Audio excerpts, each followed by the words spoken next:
All right, really lovely to see everybody. I am just really touched that so many people are interested in compassion. I'm just really touched. So thank you for being here and for having the courage to be interested in compassion and what Buddhism has to teach us about compassion. Just to check you've understood there that at any stage you can send me a message. And you just, in order to do that, you have to just put your cursor and clicked on the little chat function right at the bottom of the screen. That will open up a sidebar, and in there you can send me any question at any time, and I will do my best to deal with it today. This is the first of 5 sessions, and so unlike the Sunday teachings, this will have more of a sort of course feeling to it. So we'll talk about that later. Now, as I mentioned on Sunday, one of the reasons why I decided to teach this fearless compassion at this time was because one of the things that I feel is going on in the current crisis is this reframing and re-evaluation of the importance of compassion.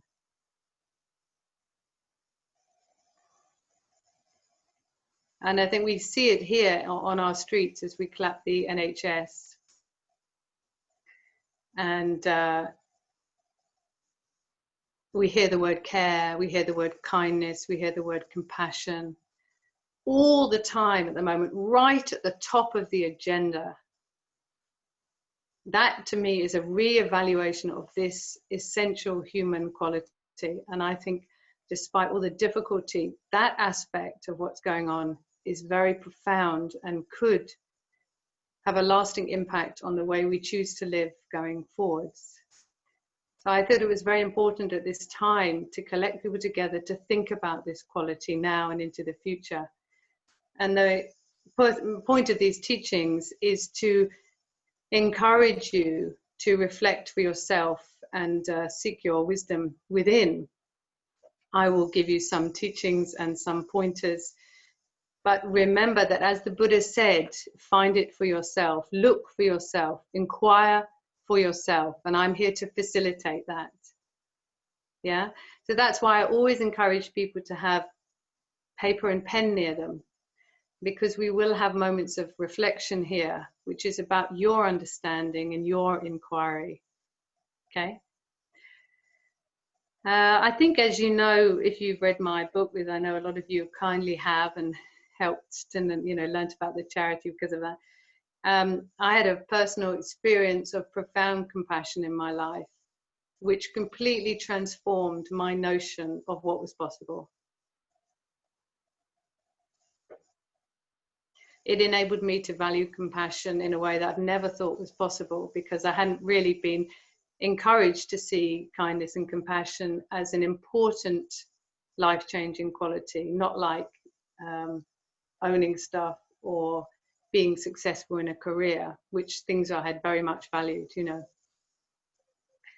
And as you probably know, since then, the practices of compassion in Buddhism have really been the area that I've felt very at home with, very drawn to, and it's really my specialist subject. So that's why to see you all here tonight interested in my specialist subject makes me very, very happy, you can say.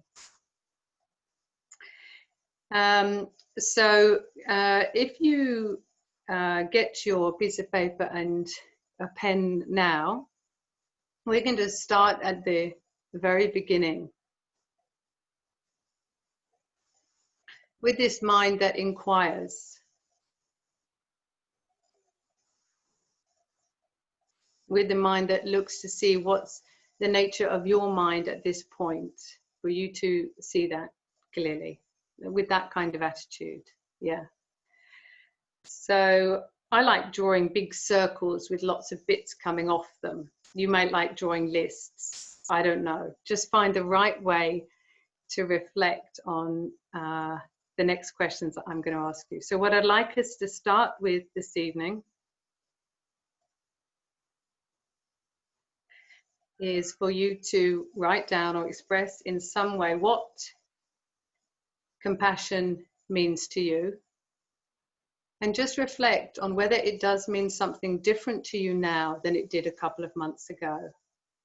Okay, so this is like your personal definition of what compassion means to you.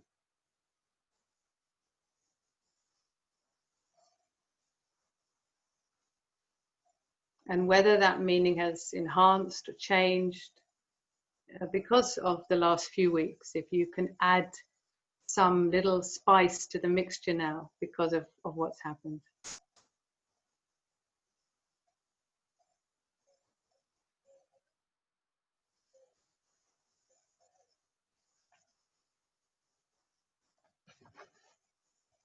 I think Lewis is coming in and out because he has a funny Wi-Fi. Hang on there, Lewis.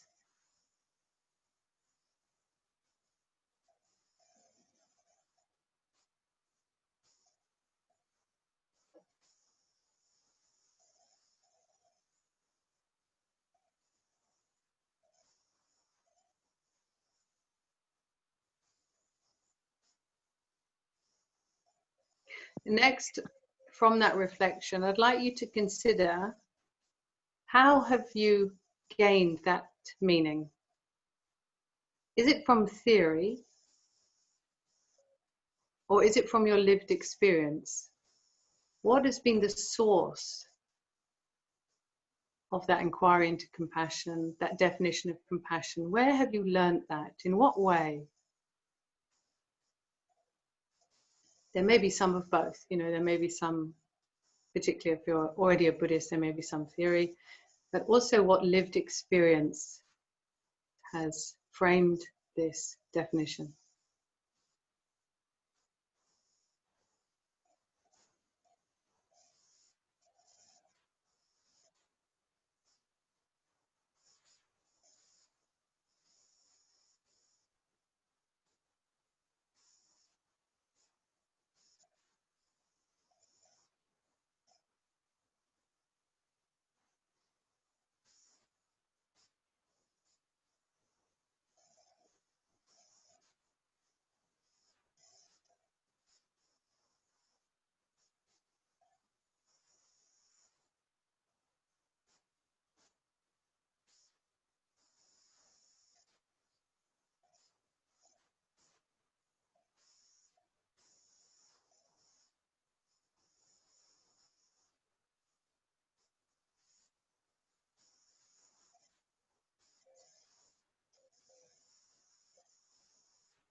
And the next reflection is, how at the moment do you express any feelings of compassion?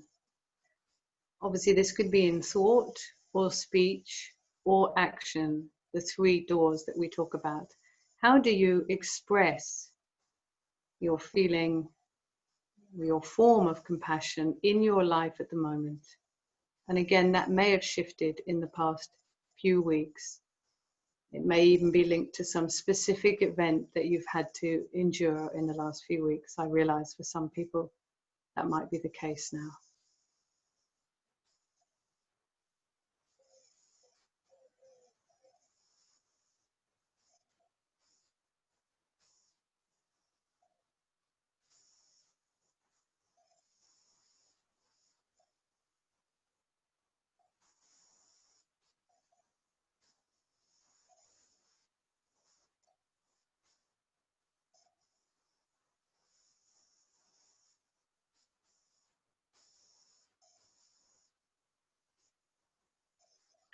Oh yes, the three doors, they're just like three forms. Somebody is just asking here to clarify.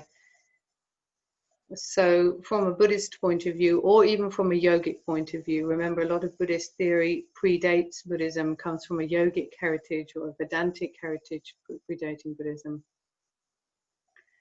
And so everything is created first in the mind, in the thought. And from the mind comes the manifestation of speech, the expression of that thought in speech, and then action, the manifestation of that thought in action. Now, sometimes we only have the thought and we don't say anything or we don't do anything. But we always think on those three levels. And often in Buddhist texts, if you read Buddhist texts, they may talk about activity. And Buddhist activity actually doesn't just mean activity like action. It will always mean those three. So you could think here about how you express compassion as a thought in your mind, as something you might say to somebody, or as an activity that you partake in. I hope that answers the question, Alison, sufficiently. If it doesn't, please give me another message there.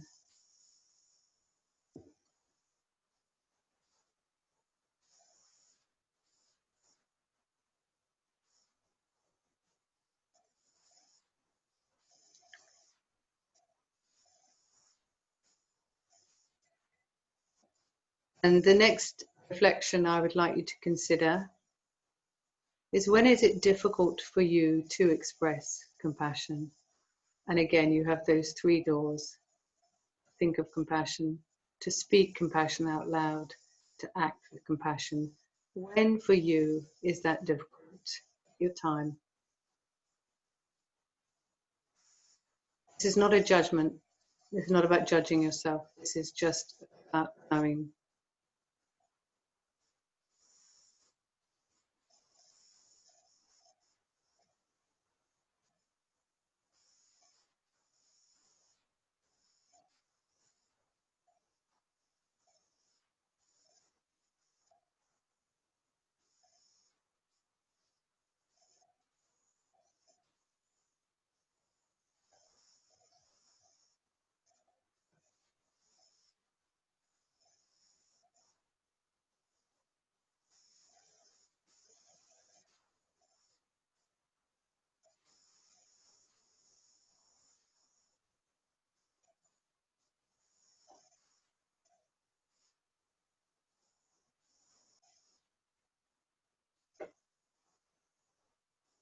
Okay.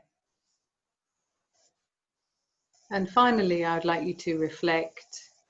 When I say reflect, from a Buddhist point of view, because we don't say that the cognitive mind and the feeling mind are separate, because they don't have that head-heart split so much that we have in the West, because the feeling of the heart and the awareness of the mind, they're like the same in Buddhist thinking. So when I say reflect, it always also means a feeling like that. Final reflection I'd like you to consider today is, why is compassion necessary, do you think? And in thinking about that, why is compassion necessary, do you think? I mean, you may say it's not necessary, but I suspect if you're on this teaching, do you think it is?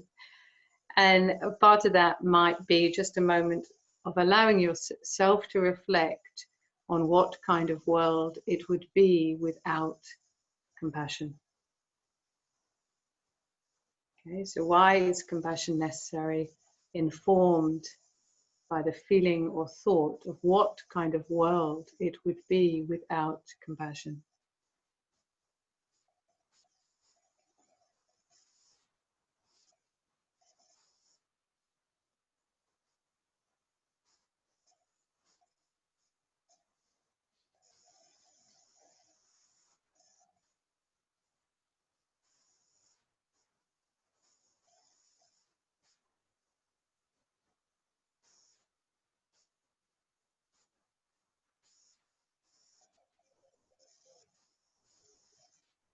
And really allow yourself to feel. Imagine how the world would feel without compassion in it. Just imagine that.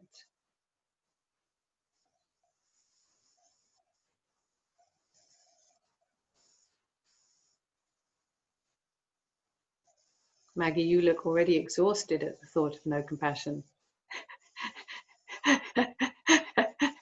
Don't go too far, all right? Stay with me here. All right, now, I know you're thinking, gosh, this is hard work, these teachings. I thought she was just going to tell me what to do. But that's not the way it works, really. I'm encouraging you to look at these clear reflections, because I think from my own experience, one of the things is compassion is quite a tricky thing to pin down. It's quite hard to sort of spot. And anything that we can't clearly see, then it's easily can fall away from our attention. We can ignore it, not look for it, not cultivate it. So the more we bring it to the light with these reflections, the easier it's going to be for us to value it and to cultivate it deliberately. So this is why I'm encouraging you to do these quite clear sets of reflections for yourself.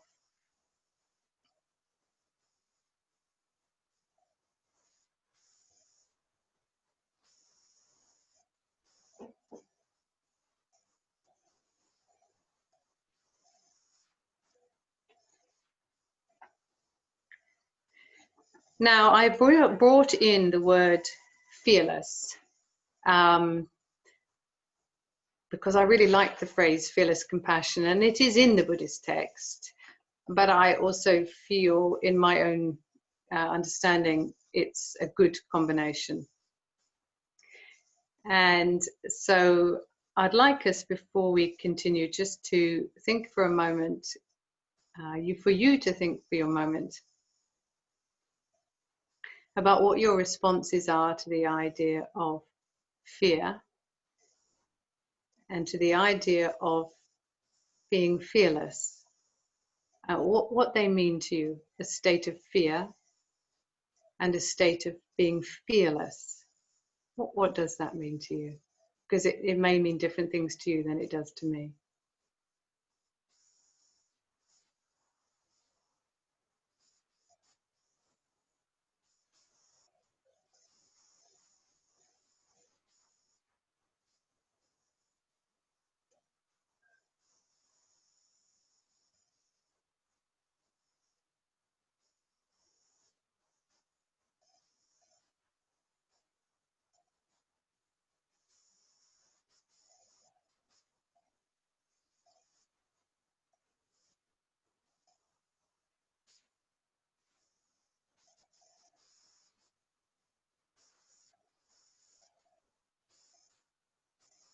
All right. I hope those reflections have already been helpful. They're a backbone of reflections you can continue with way into the future as you develop. I don't know if anybody has any questions or queries or contributions at this stage based on those personal human reflections. If you wish to, you can send them on the chat. Yeah. Yes, you can do that at any time. All right. So a few things from a Buddhist point of view now. So within Himalayan schools of Buddhism, which is where I train and where my lineage is, we tend to talk about the cultivation in a sentient being of two basic qualities. One is compassion, one is wisdom. As a practitioner, we never really think of compassion on its own. It needs the quality of wisdom with it. We're not covering wisdom so much in this course, but I would always wish you to understand that. It's said in the text that compassion without wisdom can go a bit awry. Wisdom without compassion can certainly go awry. And many of the symbols of Buddhism, for instance, here on my shrine, here, this bell,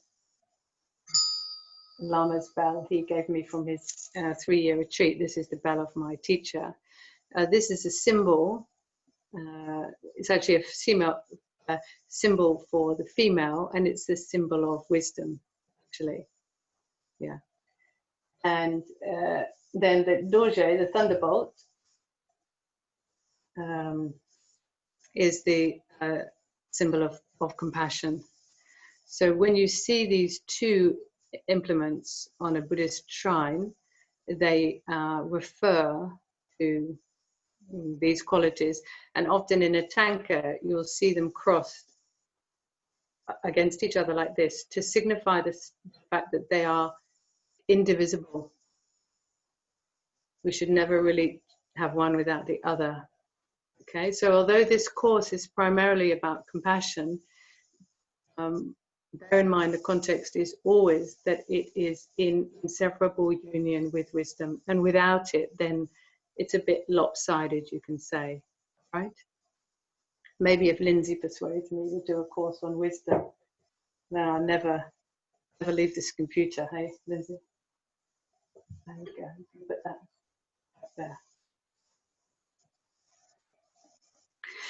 Now, both of these qualities, compassion and wisdom, are considered in Buddhist thinking to be inherent to a sentient being. They are not something that you have to go shopping for or find somewhere else.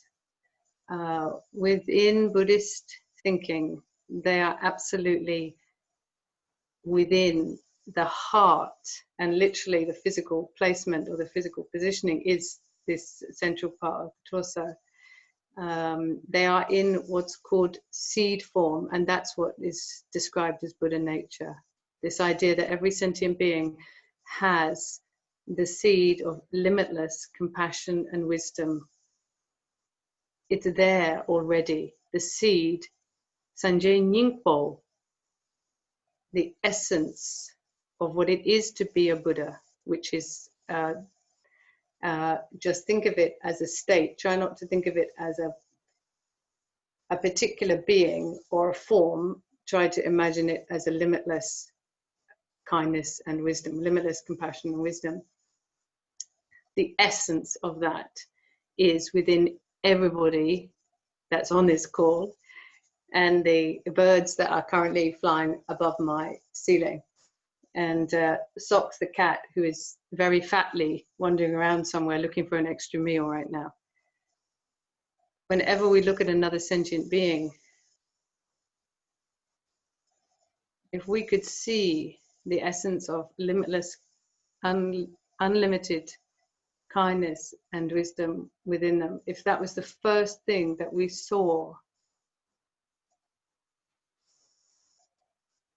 just imagine the different world we would be living in. So according to Buddhist theory, this is in the essence of your very being. It's like you've got the starter kit. The starter kit is there.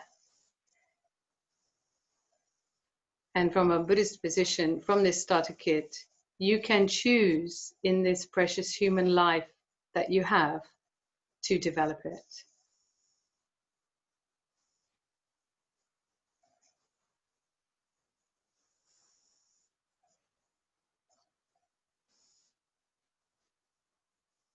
So in many ways, it's the closest thing to what you really are.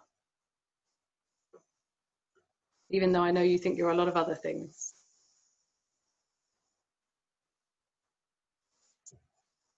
From a Buddhist point of view, you know, if I got a magnifying glass and really looked at Maggie with an incredible magnifying glass, then all the cardigans and hairstyles, and they would fall away, and I would see her true essence of her Buddha nature. None other than that, isn't it? Like that. So we start from this point of view. So your job in the time that you have from a Buddhist point of view is to decide to cultivate those inherent qualities you have. And it's simply a question of whether you choose in this life to do that or not. I know you're interested in many, many other things, like many, many other things. I know you want to spend your time thinking about many other things and many other ambitions and goals. But from a Buddhist point of view, it pretty much comes down to, are you going to spend time cultivating your inherent compassion and wisdom? Are you going to do that? Are you going to make that choice? It's pretty simple. And if you make that choice, what will happen? If we think of compassion, is that the natural compassion, which is already there, which occasionally it comes up apparently of its own accord, because it is there. You see spontaneous compassion, lots of places, particularly at the moment, you know. You find yourself in a situation where that lady tripped over. Quick, you don't think about it. You don't think, oh, shall I practice compassion? Do I want to cultivate compassion? You just spontaneously wish to help somebody. You spontaneously wish them to be safe and free of suffering. And these are spontaneous acts which are a reaction to the circumstances of that moment. And they come because this is the essence of you, without the conceptual mind, just coming out.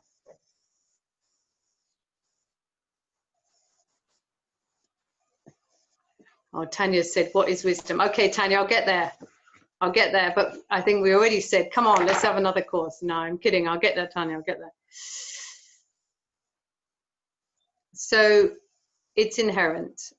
Compassion is inherent. You already know it's part of you because you will have seen in yourself or felt in yourself moments of spontaneous compassion.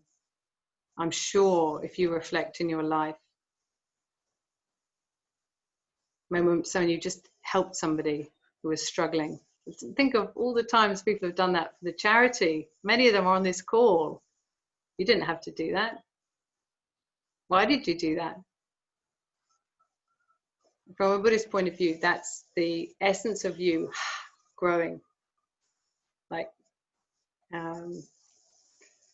developing from that starter kit, developing like that. That's what it is. That's why we never say when you help somebody else, it's just helping them. It cannot be separated from the help you give yourself, because your own nature, the kindness and wisdom of your own nature, you've developed in helping somebody else. That's why we never separate self and other in this way. Big point. Let me move on. What I'm saying is that as a practitioner of compassion, when you start to study compassion, when you start to do prayers of compassion, when you start to do deliberate activities around training in compassion, you're going on a journey from accidental, spontaneous compassion according to certain circumstances that arise, into the development of a deliberately and consistently compassionate mind, whatever the circumstances. That's just the difference. So it doesn't come and go and pop up according to your mood, or whether you like somebody or whether you don't like somebody, or whether it's sunny or whether you won the lottery or not. It's there. And that's the reason for training in it, for taking teachings in it and training in it, so that it can go from being something which is casual and spontaneous and up and down into something which is the state of your being, the unchanging state of your being. And I think when I first, before I formally became a Buddhist, I definitely didn't get that. I hadn't had the opportunity to consider these things as any kind of formal training. You know, it's just like, well, everyone wants to be kind, and, you know, they're quite kind. And the idea that this could be something you would train in, like geology, or, you know, your driving test or something, it seemed, I'd never even considered it. In the Buddhist realm, and then it may be true in other faiths as well, I just don't know them. like anything, to perfect it, to cultivate it, to become expert and flawless in it, requires great consideration, reflection, training, and practice. Practice, practice, practice.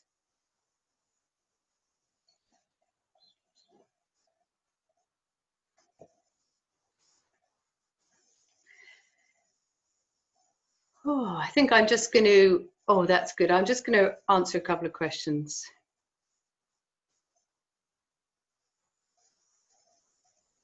Oh, Victoria, that's a massive question. Everybody can read the questions. Look at these very light-hearted questions I've had in already today.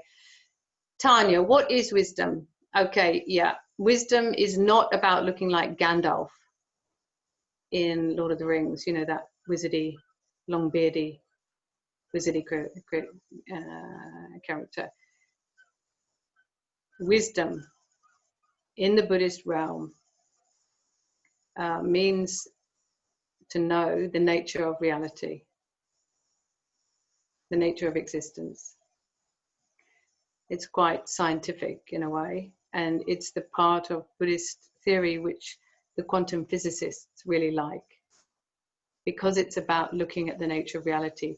It's not about being a smarty pants. It's about looking at the nature of reality without any of the clouds of confusion.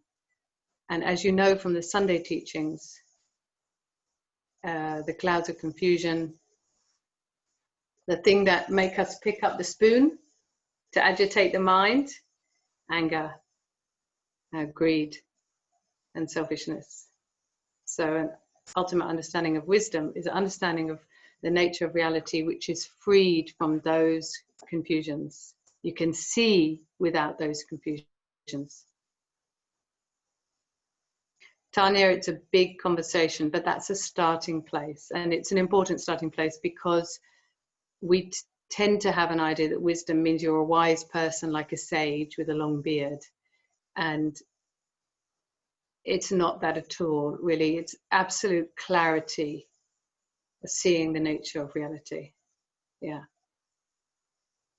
And you can imagine, therefore, to combine limitless compassion, stable, limitless compassion, with a clear, totally crystal clear, shining realization of the nature of reality. That's a pretty awesome combination to have.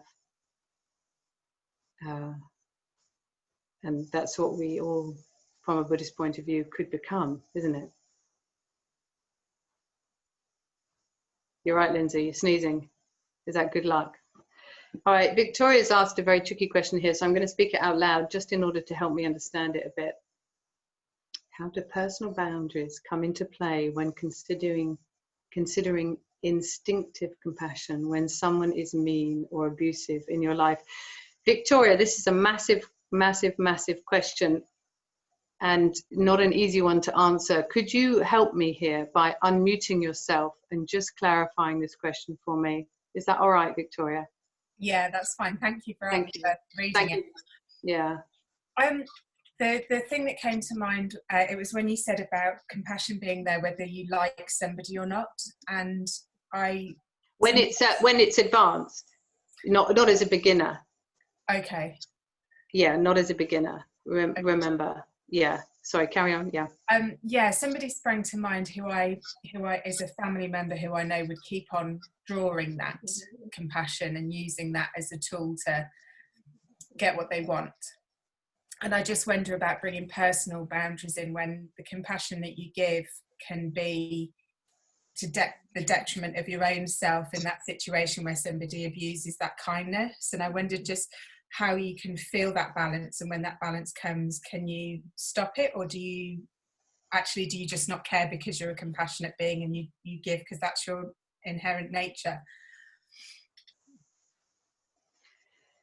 Oh, Victoria, I really, no, this is supposed to be lesson 1 here. This is the first one of the course, I might have to ban you. No, it's a very, very good point. And I think it's why, as a society, I wish we were trained in this from early on. Because the thing is, without training, you've now raised a really real and sort of advanced question of what happens in a society when people aren't trained to consider compassion. They're not trained in how to grow it and manifest it. So when that very real human situation comes along, they don't know what to do. So that's like an advanced question of how you negotiate with compassion in a situation. And it's like we're all pretty untrained, and then we're faced with these very tricky, complicated human dilemmas which involve compassion, isn't it? And that's why it would just be so great if compassion training, proper training, like we're talking about here, where you really look at it, not just go, oh, kindness is lovely, would be so helpful. So that when we have these human dilemmas which tear us apart, should I be kind? Should I not be kind? Who am I being kind to? Am I being kind to them at my own expense? We've got a kind of an understanding and a ground in which to, to deal with this. Remember that on the Sunday teachings, when we looked at our motivation, our motivation in the motivation prayer, Sanjay,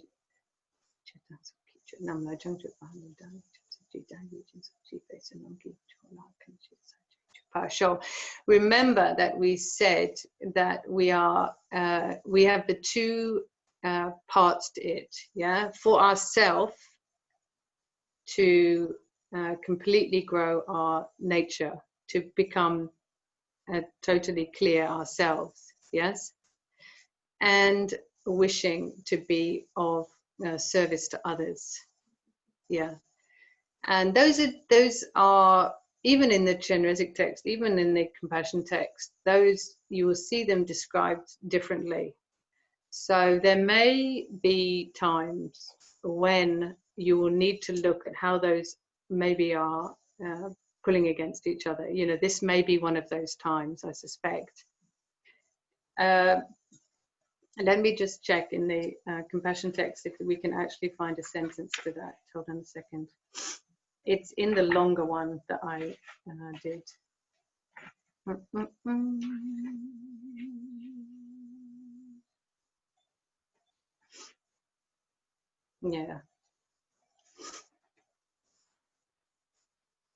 Yeah, so the first one is always to benefit other beings. We have to be seeking to grow ourselves. We have to be seeking, it's actually, the phrase, it doesn't translate very nice into English, but it is to benefit one's own being. That's the phrase, to benefit one's own being. What's the Tibetan? Stay there. Rangdun, Rangdun is benefit to this this body, this being here, benefit to this being here. So it has a slightly kind of sort of slightly objective sense. Benefit this being here, benefit all those beings everywhere. It's like that, and certainly we, on a spiritual path, on a path of training, we are seeking to recognize our own potential, this seed of limitless compassion and wisdom in us, and to grow it, And if we don't do that, it's very hard to be truly of benefit to many other beings. It is really hard, and that's why those two things are always there. Yeah, so your particular question was,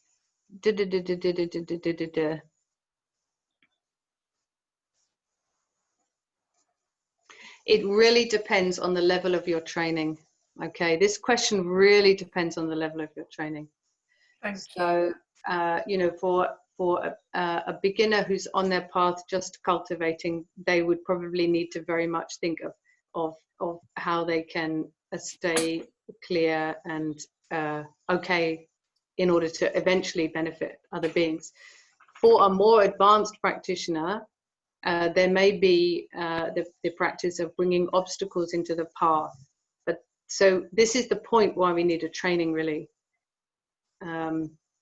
to know way of acting at different levels. You know, so it would depend who this involved in, but we mustn't forget that we have a duty, a kind of a duty, to not waste our time, to develop the inherent kindness and wisdom that we have the potential, we have, you know, within us. We mustn't lose sight of that. Yeah. I don't know if that's answered your question. No, thank you. I really appreciate it. Is that helpful? Next time, can you ask an easier question? Okay. I'll try. Thanks. I'm just kidding. All right. Is there a certain detachment to Buddha nature, Buddhist compassion, which might help resolve this? And awareness? I don't understand that question at all, Alison. Before we go on, let's just look at this question. Alison, could you explain to everybody what you mean by this question? Unless she's very shy. Alison?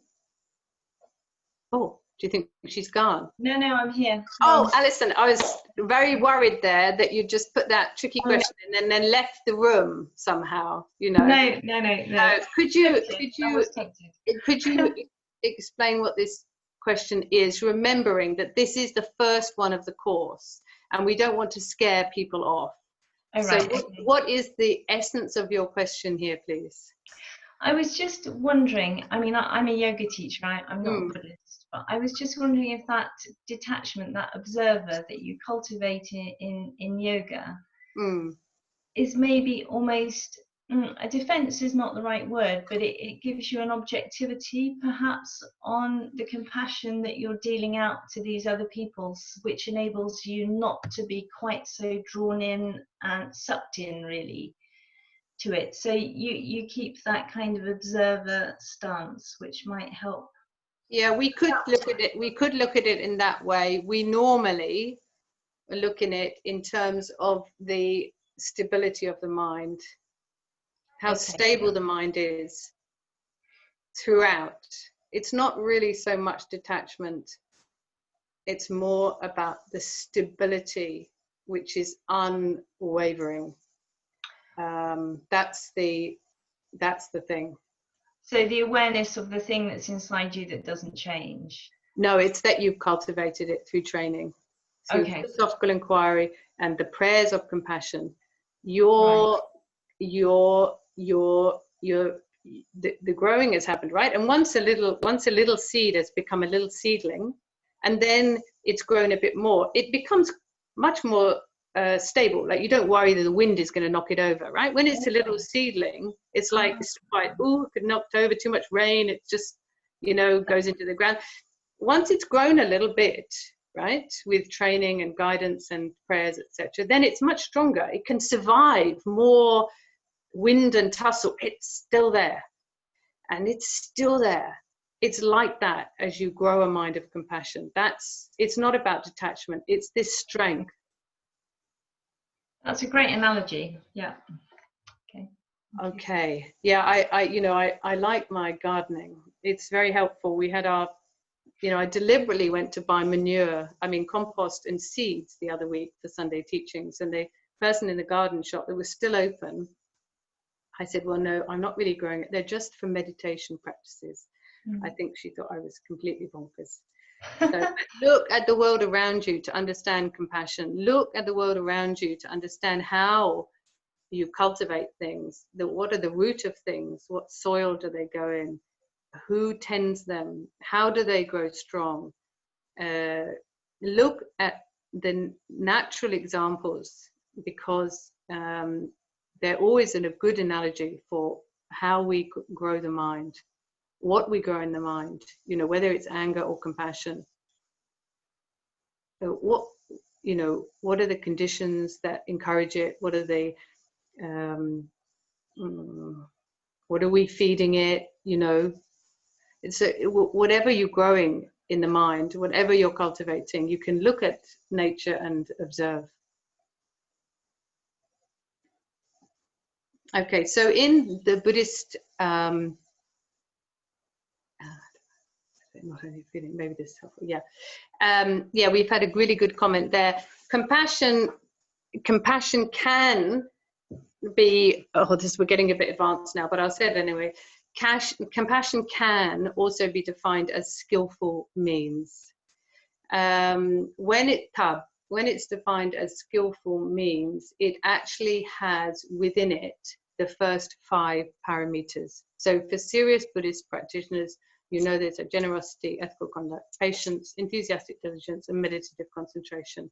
The first 5 parameters all come under skillful means, compassion, and the last one is wisdom, and there it is. So we have that compassion and wisdom, sometimes called skillful means. This is this message here. Don't worry too much about it. This is not something you're familiar with. And as always, 3 doors: thinking, speaking, acting. Yeah. Now, I mentioned previously that from a Buddhist point of view, because we have this we have this starting point that the human life, the sentient being life, is very precious.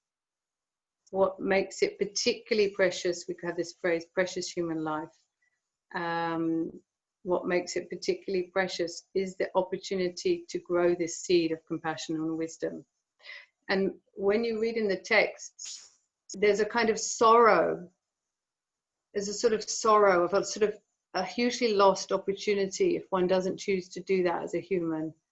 It's like this terrible, oh, there could have been an enlightened being. Oh, it's this feeling that if you don't do that, this is a very lost opportunity with this precious human life you were given. Yeah, that's the kind of feeling. It's not like, oh, it would have been nice to if I'd had time and if I hadn't got involved with this, that, and the other, and blah, blah, blah. It's like, oh, you had that chance and you didn't take it. That's the feeling in the text. It's really kind of, like that. In terms of the study of compassion, usually in any Buddhist training, from a Himalayan point of view, we have like study of philosophy. That's called knowing, Shidra, the study of philosophy. So there we would very much look at things like, what's the root of compassion? How do you understand compassion? How do you cultivate it? Or what does it lead to? These kind of philosophical questions. And there you can look at, I'll write it here in the message thing here, just to, so you can look at these texts. You may have heard of some of these. Oh, wait a minute. No, I don't want to send that privately. I want to send that to everybody. Hold on a sec. Let me work out how to do this. Oh, how do I do this? If you click down the little white arrow, you should get a menu option. Scroll to the top. Should say everyone in meeting. Oh, Lindsey is now going to do this message to everyone, okay, because I've failed. So the first Buddhist author that is very famous for writing on compassion is Shantideva. That's the Indian Buddhist scholar. That's correct. And the second one, very much from the lineage in the Himalayas, is Gampopa. Gampopa, right here, Gampopa. Oh, I guess his Gampopa is back to front, is it? There you go. So in terms of studying texts, the way of the Bodhisattva, or the activities, entering the path of the activities of the Bodhisattva, Shantideva's text, or anything by Gampopa, would be what we would study as a study, have exams in, that kind of thing. That's one hand of it. In terms of prayers and sadhanas, then we would do what is called Chenrezig practice of compassion. Do you know how to spell that, Lindsey? Yeah? C-H-E-N. Yes, there you go, Chenrezig, which is the Tibetan word for the Indian manifestation of compassion called Avalokiteshvara. Okay, so we have these two different practices. You can read and study in Gampopa, the method of loving kindness and compassion. What is the method? How do you measure it? What is its qualities? What does it lead to? Dum-de-dum-de-dum-de-dum. And you have the prayers of compassion. It's a practice, like you might think about your meditation practice. You have a practice of compassion. And in the Himalayan tradition, that will mainly be the practice of what's called Chinrezig. There you go, brilliant.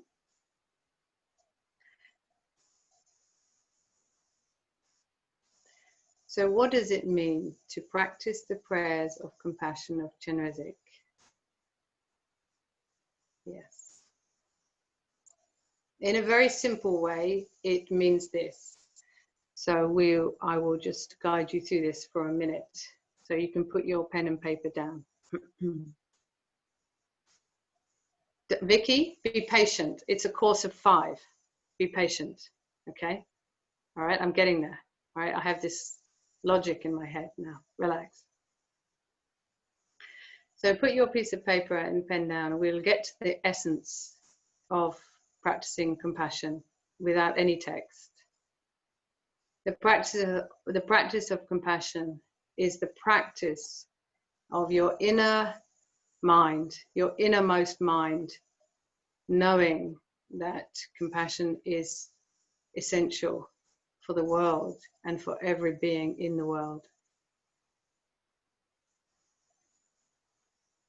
It comes from the innermost part of your heart, the innermost part of your knowledge. It comes from this innate compassion and wisdom which is within you. That's where you need to look for it. The text will help you. I will help you. But that is where you will find it. It's there.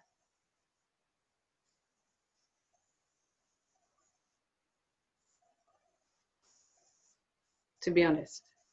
I mean, I could make you do lots of courses and buy lots of books. This is the cheap option. All right, so just settle for a minute, okay? So we will just settle now. Place your hands somewhere quiet and relaxing. Take a couple of deep breaths. You can breathe in and then let go as you breathe out. Just do that 2 or 3 times.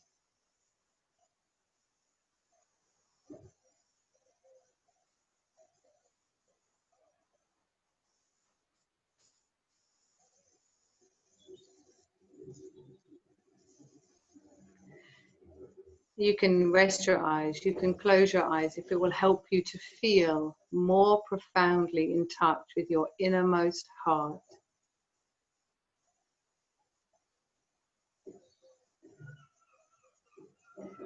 And so firstly, just be aware of your own body.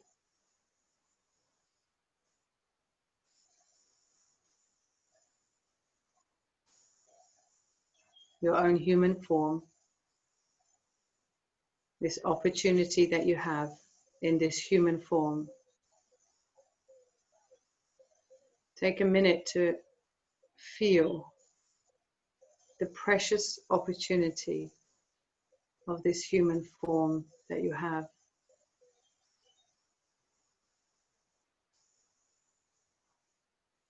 What an incredible opportunity.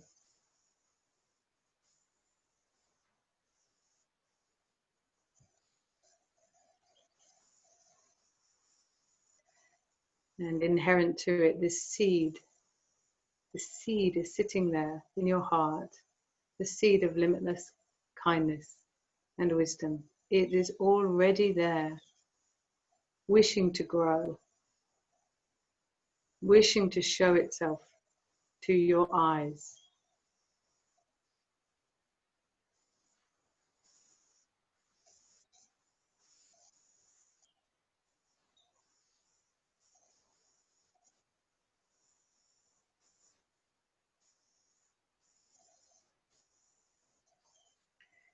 And around you, you can begin to bring to your mind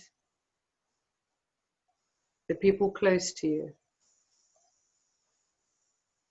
Particularly on your right side, you can bring to mind the male figures close to you in this life, such as your father, uncle, maybe a son. Feel as if you bring them close to you now, as if they come to sit down on your right side, sitting as you are.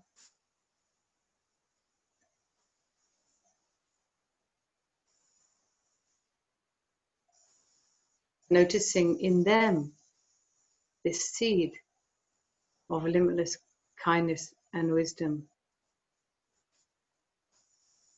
In each one of them, maybe you never realized it before.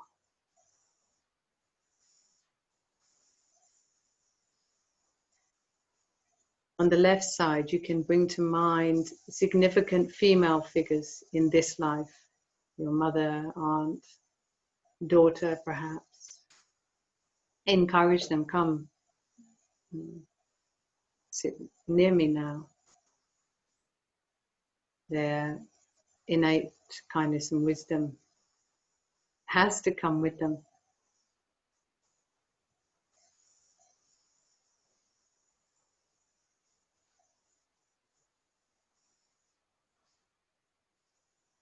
So there you are, and there they are. And then around you and even behind you, you can begin to bring to your mind friends and colleagues and acquaintances.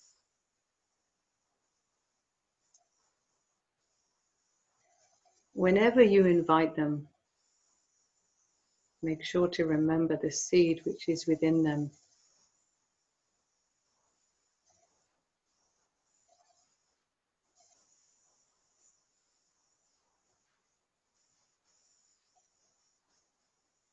Then there are more and more human beings, many of whom you will never meet. They're stretching endlessly over continents and seas and countries. All of them with this seed.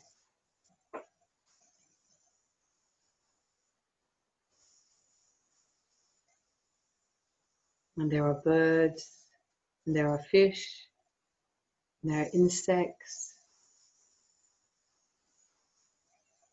All of them with this seed.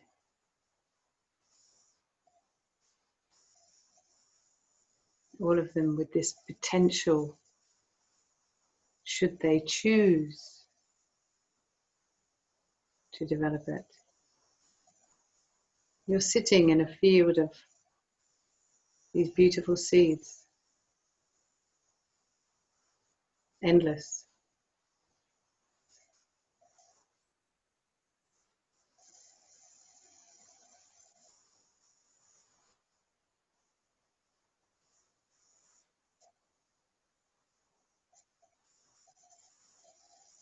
So allow yourself to feel, what would this feel like to sit in a limitless space of kindness, limitless space of wisdom.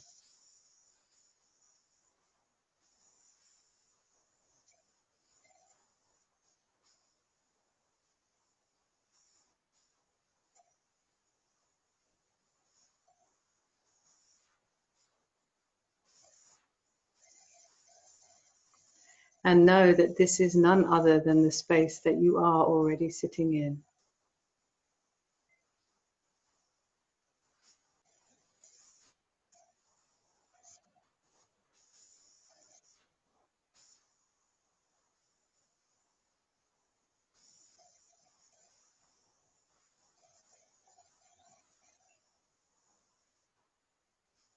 Allow yourself to feel a profound love for this possibility of growth in yourself and in all these beings. Simply generate a profound sense of love. All these seeds which can grow, sitting in all these beings. Allow yourself to feel limitless love.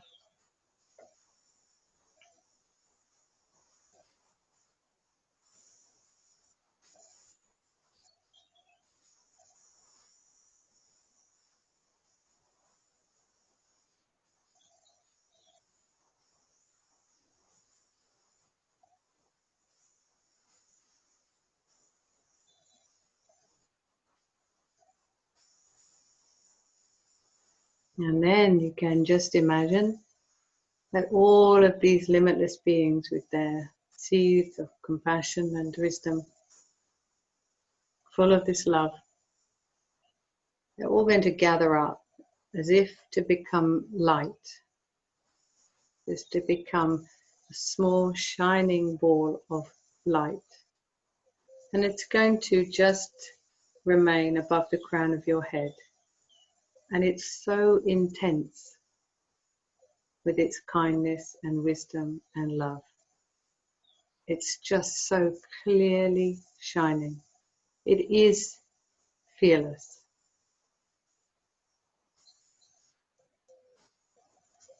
And then just take a moment to imagine this sphere of fearless, compassionate light running down, right down to your own heart, coming back to the very beginning, to the center of your being. And let this light simply dissolve there.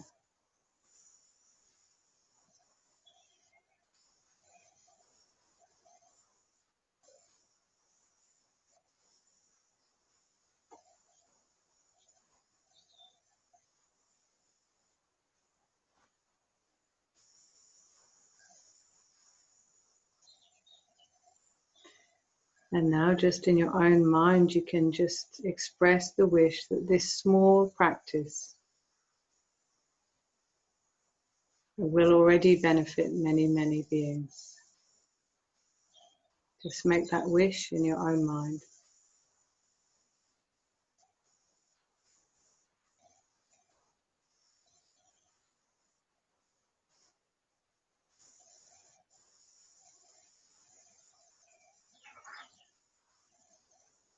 Good.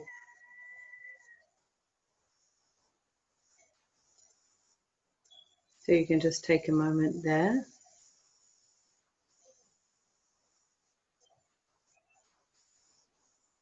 So I wanted to start in this way, not with words of a text, but with the very heart, the inner mind of feeling. Because without that, then all the words, the recitations, they're nothing, in fact.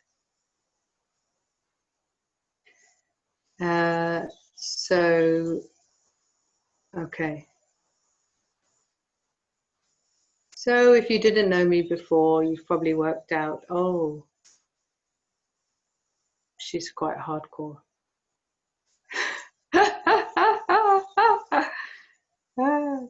So I'm not sure what you were expecting from this first of these teachings. I hope it's been something very useful, both in the reflections, the clear reflections that I've asked you to personally engage with, and with some of the information, and with that glimpse at practice and the heart of practice.